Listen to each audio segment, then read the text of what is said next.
देखो ये जान लिया कि भोजन क्यों, ऊर्जा के लिए, वृद्धि के लिए, मरम्मत के लिए और शरीर के रख रखाव के लिए, ये पढ़ा। संतुलित आहार किसे कहते हैं? वो भोजन जो पूरे दिन में हम ले रहे हैं और उसमें सभी पोषक तत्व उचित मात्रा में मिल रहे हैं और उस भोजन में जल की मात्रा भी उचित है और रेशे भी उचित मात्रा में। ये सब हम छठी क्लास में पढ़ चुके हैं, ठीक है। फिर हमने बोला तो पोषण क्या है? पोषण, अभी ये चैप्टर जो हम पढ़ रहे हैं और इससे पिछला जो चैप्टर था, पहला चैप्टर, इन दोनों में हमने पोषण की बात ही की है। पहले चैप्टर में हमने पौधों में, पादपों में पोषण की बात की और इस चैप्टर में हमने जीवों में पोषण की बात की है। तो पोषण होता क्या है? भोजन किया और उसके ये सारे अवयव जो हमें इसलिए चाहिए, ऊर्जा के लिए, वृद्धि के लिए, मरम्मत के लिए, रख रखाव के लिए, ये सभी पोषक तत्व हमें हमारे शरीर में भोजन के द्वारा मिले और उनका उपयोग हो गया। जब उनका उपयोग हो गया तो हम कहेंगे पोषण हो गया, ठीक है। तो पोषण क्या कहेंगे? भोजन ग्रहण करना पड़ता है पहले तो, और उस भोजन के अवयवों का शरीर में उपयोग हो जाना, इसे कहेंगे पोषण, ठीक है। तो ये याद रखना, पोषण किसे कहते हैं, चाहे वो जंतुओं में है चाहे वो पौधों में, ठीक है। पोषण भोजन को ग्रहण करने के बाद उसके सभी अवयवों का हमारे शरीर में उपयोग हो जाना, उसे हम पोषण कहते हैं, ठीक है। अब भोजन हमने लिया है, भोजन हमने किया है, तो उसके अवयव हमारे शरीर में उपयोग हो जाए, उसके लिए हमें क्या करना है? भोजन को सबसे पहले तो पचाना है। तो भोजन को पचाने की प्रक्रिया स्टार्ट होती है हमारे अंदर, जो ये नाल है बनी हुई, जो भोजन हमने खाया और हमारी नाल में गया, उस नाली में गया, उसे जिसे हम आहार नाल कहते हैं, वो जो मैंने यहां पर बनाई है, इस आहार नाल में भोजन का क्या हो रहा है? पाचन। पाचन का अर्थ है कि भोजन के जो जो जो जटिल अवयव हैं उनको तोड़ तोड़ कर सरल कर देना, इसे पाचन कहा गया है। तो ये मैंने बताया कि ये जो जटिल अवयव हैं, मुख्य रूप से कार्बोहाइड्रेट, वसा, प्रोटीन, ये कन्वर्ट हो जाएंगे सरल रूप में, सरल रूप में बदल दिए जाएंगे। कार्बोहाइड्रेट का सरल रूप है ग्लूकोज, वसा का ग्लिसरोल और वसा अम्ल, प्रोटीन का अमीनो अम्ल। तो ये पाचन होगा इस आहार नाल के अंदर, ठीक है। और ये जटिल अवयव इस सरल रूप में बदल जाएंगे। तो इस पाचन क्रिया के लिए यहां मैंने लिखा है पाचन या पचाना, भोजन को पचाना या पाचन क्या कहलाता है? भोजन के जटिल अवयवों का सरल हो जाना, इसे हम कहेंगे पाचन, ठीक है। अब जब भोजन इस नाली में चला गया हमारे अंदर, तो इस नाली में प्रक्रिया स्टार्ट हुई भोजन को पचाने की। और भोजन को पचाने के लिए क्या चाहिए? पाचक रस। क्या चाहिए? पाचक रस। ये पाचक रस हमें ग्रंथियों से भी मिले हैं। उन ग्रंथियों को हमने लाला ग्रंथि, लाला ग्रंथियां कहा है, यकृत, पित्ताशय और अग्न्याशय। ये मुख्य रूप से ये ग्रंथियां हमने देखी हैं कि ये ग्रंथियां हमारी इस नाल के साथ जुड़ी रहती हैं और भोजन में अपने पाचक रस को मिलाती रहती है, जिससे भोजन का पूर्ण पाचन हो जाना चाहिए। तो पहले इस आहार नाल के बारे में हमने पढ़ा और जाना कि आहार नाल के मुख्य भाग कौन से हैं। सबसे पहले मुंह, मुख, उसके बाद ये भाग मुख गुहिका, उसके बाद एक पाइप है जो पेट तक भोजन को ले जाएगी, तो ये पाइप ग्रसिका कहलाएगी। और उसके बाद सबसे चौड़ा भाग, फूला हुआ भाग आहार नाल का, इस पूरी नाली का सबसे चौड़ा और फूला हुआ भाग, सबसे चौड़ा भाग, ये है अमाशय, ये गुब्बारे की तरह फूला हुआ है, ठीक है। ये है अमाशय, इसमें भोजन पहुंचेगा, इसमें कुछ पाचक रस इसके साथ मिलेंगे और भोजन का पाचन करेंगे, यानी भोजन के किसी जटिल अवयव को सरल करेंगे। उसके बाद अगली ये पतली सी पाइप है जिसे हमने नाम दिया है क्षुद्रांत्र, और ये क्षुद्रांत्र पतली है और सबसे लंबी है। पतली है इसलिए हम इसको छोटी आंत कहेंगे, लेकिन सबसे लंबा भाग भी है ये, लंबा, सबसे लंबा। तो पूरी आहार नाल का सबसे लंबा भाग कौन सा है? क्षुद्रांत्र, जो लगभग 7 मीटर है। इसे छोटी आंत भी कहते हैं और छोटी आंत में भोजन का पूर्ण पाचन हो जाता है। पूर्ण पाचन कहाँ होता है भोजन का? क्षुद्रांत्र में। मतलब भोजन के जितने जटिल अवयव हैं ये पूरी तरह से सरल हो जाएंगे, पूरी तरह से ये ग्लूकोज, वसामल, ग्लिसरॉल और अमीनो अम्ल में बदल जाएंगे। तो पूरी तरह से, हालांकि यहां भी बदल रहे हैं लेकिन पूरी तरह से बदल गए, अब कोई भी जटिल नहीं रहा उसमें। वो भाग है क्षुद्रांत्र जहां पे उसका पूर्ण पाचन हो जाएगा। अब क्षुद्रांत्र के बाद भोजन कहां गया? इसके चारों ओर एक चौड़ी सी पट्टी है बृहदांत्र की, लेकिन ये ज्यादा लंबा नहीं है, फिर भी इसको बड़ी आंत कहते हैं। बड़ी आंत क्यों कहते हैं? क्योंकि ये चौड़ी है। छोटी आंत के मुकाबले ये चौड़ी है इसलिए इसको बड़ी आंत कहा है। इसमें कोई भी पाचन नहीं होगा क्योंकि इसमें कोई भी पाचक रस नहीं होता है, इसमें कोई पाचन नहीं होगा। लेकिन बृहदांत्र में याद रखना, ये जो बड़ी आंत है बृहदांत्र, इसमें अतिरिक्त जल का अवशोषण होता है। अतिरिक्त जल का अवशोषण होता है, यानी भोजन में जो एक्स्ट्रा वाटर है, बॉडी के अंदर पानी चाहिए ना, तो सारा का सारा पानी निकल ना जाए बाहर, उसके लिए भोजन में जो अतिरिक्त जल है वो ब्लड में आ जाएगा वापस। ठीक है। लेकिन अगर आप पानी बहुत कम पीते हो तो क्या होगा? यहां से पानी अतिरिक्त अवशोषित होगा और ज्यादा अवशोषित हो जाएगा, जिसके कारण जो ये अनपचा भोजन है, बृहदांत्र में क्या रह गया? अनपचा भोजन, उसमें से अतिरिक्त जल जाएगा तो वो ठोस हो जाएगा, तो कब्ज भी हो जाती है। ठीक है, इसलिए जल उचित मात्रा में होना चाहिए। तभी मैंने बोला संतुलित आहार में ये सारे अवयव भी हैं और जल भी है और रुक्षांश भी है, जिनको हम रेशे कहते हैं, रुक्षांश। ठीक है। तो इस तरह से भोजन क्षुद्रांत्र में पूर्ण पाचन होने के बाद अनपचा भोजन कहाँ जाएगा? बृहदांत्र में। थोड़ी देर के लिए मलाशय में रुकेगा और गुदा से वो बाहर चला जाएगा। समझ गए?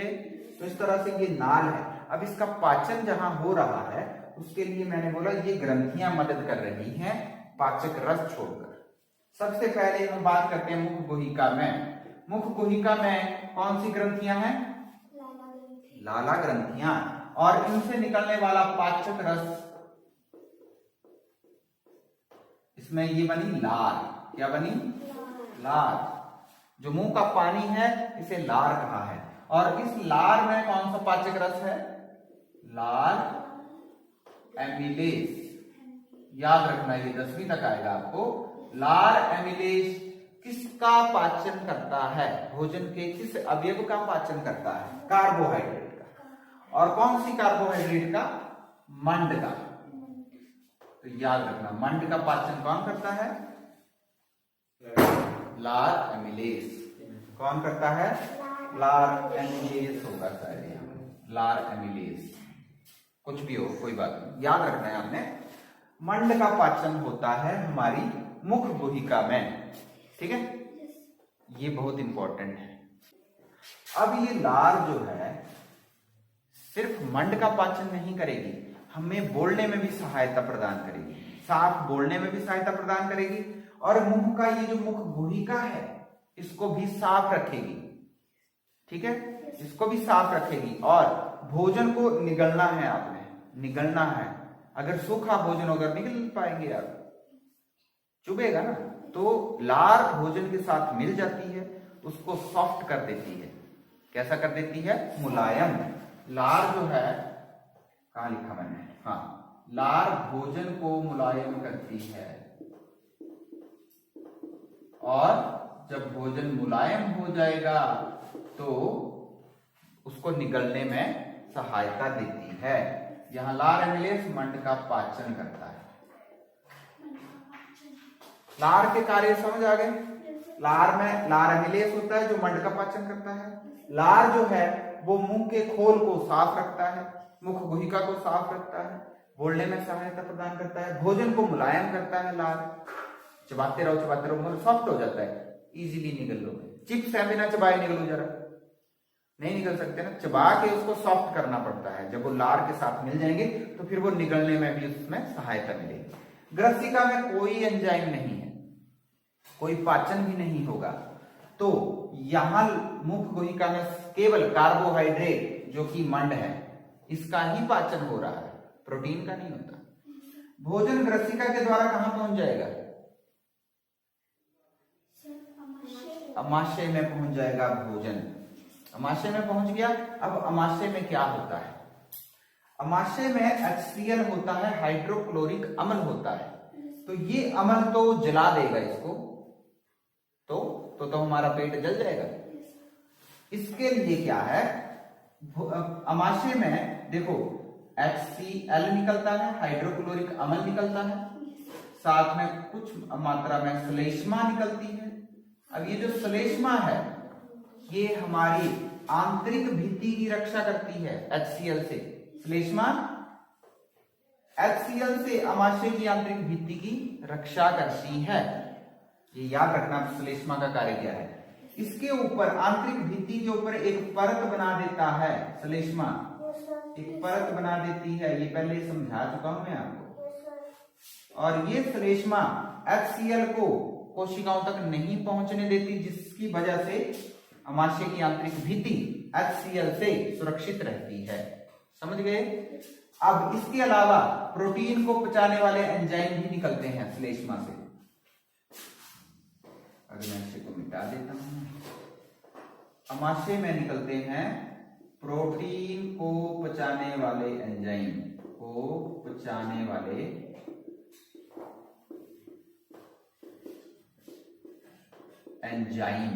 या पाचक रस। तो अमाशय में प्रोटीन को पचाने वाले एंजाइम भी निकलते हैं जो प्रोटीन का पाचन करते हैं। ठीक है, तो क्या क्या निकला? HCl निकला। श्लेष्मा इस HCl से अमाशय की आंतरिक भित्ति की रक्षा करती है, इसलिए श्लेष्मा भी निकली। और प्रोटीन को पचाने वाले एंजाइम भी निकले। अब प्रोटीन का पाचन कहां पे स्टार्ट हुआ? अमाशय में। याद रहे, ये जो HCl है इसका क्या कार्य है? अब इंपॉर्टेंट क्या आ गया? श्लेष्मा का कार्य तो हम समझ गए कि पेट में है अम्ल, एसिड, तो वो जला ना दे उसके लिए श्लेष्मा है। प्रोटीन को पचाने के लिए प्रोटीन वाले एंजाइम है, ये भी समझ गए। भोजन में प्रोटीन है, उसको पचाना है। तो HCl क्यों है? HCl के क्या कार्य है ये समझना है अब हमें। तो अमाशय के अंदर HCl के कार्य क्या है? सबसे चौड़ा भाग लिखा है मैंने, यहां पर मैं इसके HCl के कार्य लिख देता हूं। ये जो प्रोटीन, मैंने बोला प्रोटीन को पचाने वाले एंजाइम है अमाशय में, तो ये जो प्रोटीन को पचाने वाले एंजाइम हैं ये सक्रिय नहीं है। इनको सक्रिय कौन करता है? HCl। प्रोटीन को पचाने वाले एंजाइमों को सक्रिय करता है। क्या करता है? सक्रिय करता है। दूसरा, भोजन के साथ अगर कोई ऐसा रोगाणु आ गया है जो हमें बीमारी कर सकता है, तो HCl जीवाणुओं को नष्ट करता है।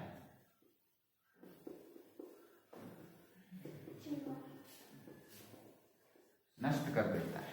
समझ गए? इनको सक्रिय करता है, इनको सक्रिय करता है, प्रोटीन को पचाने वाले एंजाइम को सक्रिय करता है। इधर कैसे लिखता मैं? प्रोटीन को पचाने वाले एंजाइमों को सक्रिय करता है।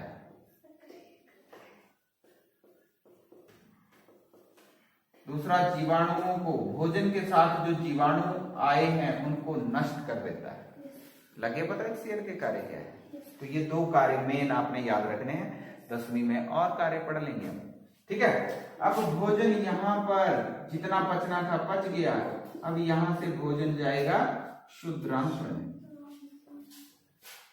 क्षुद्रांत्र में हमने बोला पित्त रस जो कि यहाँ इकट्ठा हुआ है पित्ताशय में, वो यहाँ क्षुद्रांत्र में भोजन के साथ मिल जाता है। तो पित्त रस के कार्य क्या है? पित्त रस ये वसा के पाचन में सहायक होता है, वसा के पाचन में सहायक।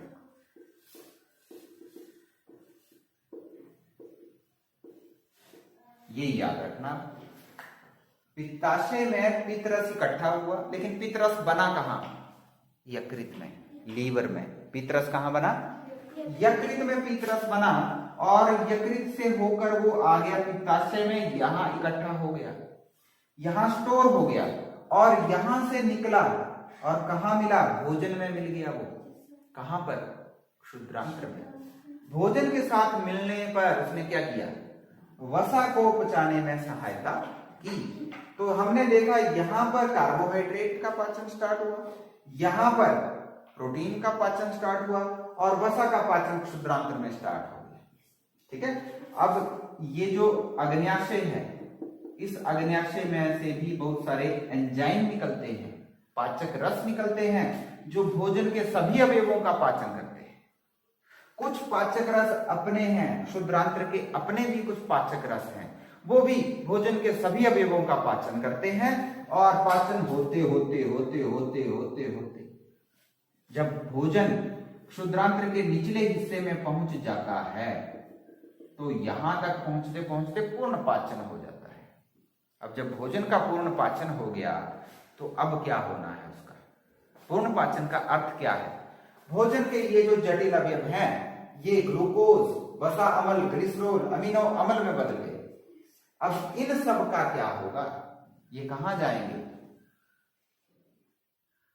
कहां जाएंगे?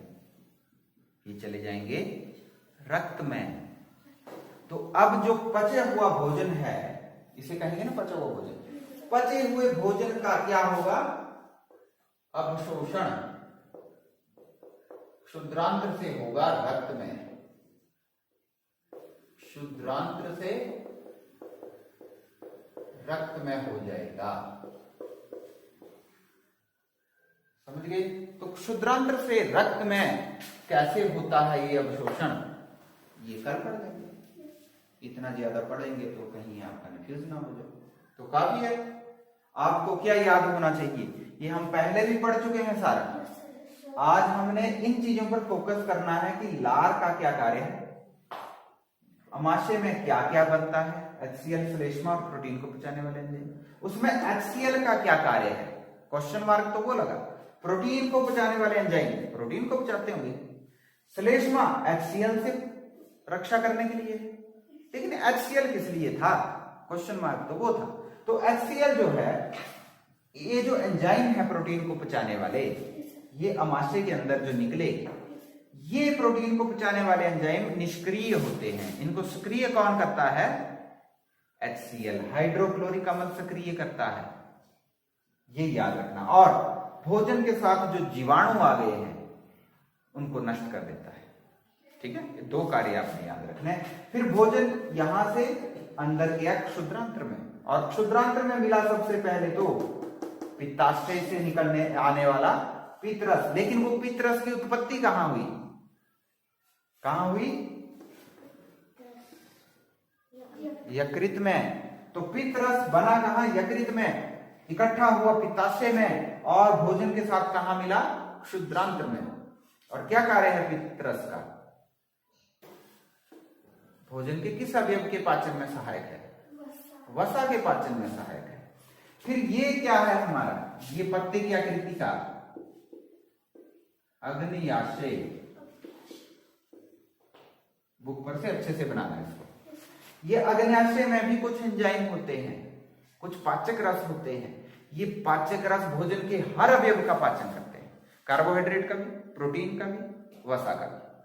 तो उसके बाद ये जो क्षुद्रांत्र है, क्षुद्रांत्र में भी अपने पाचक रस होते हैं, वो भी हर अवयव का पाचन करते हैं। तो इस तरह से बहुत ज्यादा पाचन होना स्टार्ट हो जाता है क्षुद्रांत्र में। क्षुद्रांत्र में बहुत अधिक पाचन होता है, और क्षुद्रांत्र के निचले हिस्से तक पहुंचते पहुंचते भोजन का पूर्ण पाचन हो जाता है। पूर्ण पाचन का मतलब सारे के सारे जटिल सरल में बदल गए, ग्लूकोज, वसा अम्ल, ग्लिसरॉल, अमीनो अम्ल, यहां बन गए। अब ये जो है सरल रूप, इसका क्या होगा? ये जो सरल रूप है भोजन का, इसका क्या होना है? अवशोषण होना है, यहां से, छोटी आंत से, क्षुद्रांत्र से। अब वो पचा हुआ भोजन कहां जाएगा? कहां जाएगा? रक्त में। पचा हुआ भोजन जाएगा रक्त में। और बृहदांत्र में क्या जाएगा? अनपचा भोजन, जो जरूरी नहीं है हमारे शरीर के लिए, उसको कहां जाना है? कहां जाना है? बाहर। तो वो यहां से होता हुआ बाहर जाएगा। अब बृहदांत्र के का क्या कार्य है? मैंने बोला बृहदांत्र सिर्फ क्या करेगा? भोजन के अतिरिक्त जल का अवशोषण करेगा, क्योंकि जो पचा हुआ भोजन था उसका अवशोषण तो हो गया क्षुद्रांत्र में।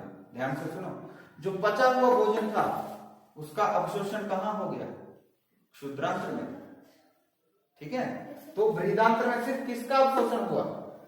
जल का, अतिरिक्त जल का अवशोषण हुआ है बृहदांत्र में, और पचे हुए भोजन का अवशोषण हुआ है क्षुद्रांत्र में। क्षुद्रांत्र के बारे में क्या क्या चीजें इंपॉर्टेंट है? क्षुद्रांत्र के बारे में हमें यह पता है कि यह हमारी आहार नाल का सबसे लंबा भाग है, 7 मीटर। इसको छोटी आंत भी कहते हैं। और दूसरा, क्षुद्रांत्र में भोजन का पूर्ण पाचन होता है। क्षुद्रांत्र के निचले भाग में भोजन का पूर्ण पाचन हो जाता है। तीसरा, इसी क्षुद्रांत्र में वो जो पचा हुआ भोजन है, ये जो पचा हुआ भोजन है, इसका क्या हो जाता है? अवशोषण। और अवशोषण कहां होता है? क्षुद्रांत्र से रक्त में हो जाता है, और रक्त उसे पूरे शरीर में ले जाता है। अब बचा क्या? बचा क्या? अनपचा भोजन। क्षुद्रांत्र से अनपचा भोजन किधर गया? बृहदांत्र में। और बृहदांत्र के बारे में याद रखना है, कोई अवशोषण नहीं हो रहा पचे हुए भोजन का। किसका अवशोषण हो रहा है? अतिरिक्त जल का अवशोषण हो रहा है यहाँ पर। समझ गए? फिर उसके बाद वेस्ट बाहर। अब हमने बोला ये हमारी आहार नाल की, ये जो नाली थी, उसके साथ जुड़ी हुई ग्रंथियां, जिन्होंने पाचन के लिए पाचक रस छोड़े, पाचन में सहायता की, तो ये पूरा एक तंत्र बन गया। और इस पूरे तंत्र को आहार नाल जमा ग्रंथियां, ये क्या बन गया? हमारा एक तंत्र बन गया। जो कौन सा तंत्र बना? तो ये बन गया हमारा पाचन तंत्र। पाचन तंत्र में क्या आता है? ये नाल, जिसको हम आहार नाल कहते हैं, और उससे जुड़ी ग्रंथियां। ठीक है, तो ये पूरा क्या बन गया हमारा तंत्र? कौन सा? पाचन तंत्र। इसके बाद हम श्वसन तंत्र भी पढ़ेंगे, उसके बाद परिवहन तंत्र भी पढ़ेंगे। तो ये पहला तंत्र आपने आज पढ़ लिया, जिसे हम पाचन तंत्र कहते हैं। ठीक है, अवशोषण के बारे में हम पढ़ेंगे कल, कि किस प्रकार से अब इस पचे हुए भोजन का क्षुद्रांत्र से रक्त में अवशोषण होता है। ठीक है, काफी है। इसका भी मैं फोटो लेके तुम्हें भेज देता हूं। 23